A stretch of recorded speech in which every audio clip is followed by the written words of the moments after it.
হেমন্ত বিশ্ব শৰ্মা তোমাক পঠিয়াই নিদিছিল। আজি আমাৰ ৰেভিনিউ খাস ভাঙিছা, কালি পাট্টাৰ মাটিত সোমাম আৰু তোমাক এদিন হ'লেও আমি এই খাস মাটিত ওলাই লৈ আহিম। খাস মাটিত তোমালোকে বসবাস কৰিব লাগিব। তোৰ 14 পিঢ়িয়ে খাস মাটিত বসবাস কৰিব। এতিয়াৰ পৰা আমি এটাই ধৰি দিম, নাৰে তাকবীৰ, আল্লাহু আকবাৰ, নাৰে তাকবীৰ। আল্লাহু আকবার। আমি মাটি বাড়ি সব বিক্রি করি এদিন এদিন কামাই রোজি রোজগার করি আমি পাট্টার মাটি কিনি লম। আর সেই পাট্টার মাটি কিমান লাখ লাখ টাকা, কোটি টাকা হলো আমি কিনিম। কিনি লৈ কেনে তোমাক তোমাৰ ঘৰ পৰ্যন্ত আমি কিনি লম। তাৰপিছত তোমাক পাট্টাৰ মাটি এৰাই খাস মাটিত বসবাস কৰিবলৈ আমি বাধ্য কৰাম। তেতিয়া চাম আপোনালোকৰ কি। আজি হয়তো মই মৰি যাম, মোৰ ল'ৰা ছোৱালীয়ে মোৰ নাতি পুতি হলেও তোমাক খাস মাটিত ব্যৱহাৰ কৰিব দিব।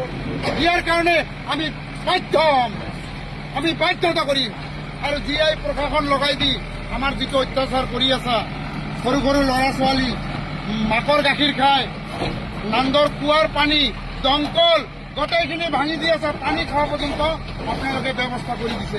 পানী না যাতে খাব নোৱাৰে, মৰি যায় মানুহে, এইখিনিয়ে কলো। আজকের পরিস্থিতি দেখুন, কৃষ্ণাই পাইকানে কি একটা পরিস্থিতি, জনসাধারণের মাঝখানে আর পুলিশের মাঝখানে হাতাহাতি। কিভাবে পুলিশে দেখেন খেদে কিন্তু নিয়ে যেতেছে, পরিস্থিতি কিন্তু খুবই ভয়ঙ্কর হয়ে গেছে।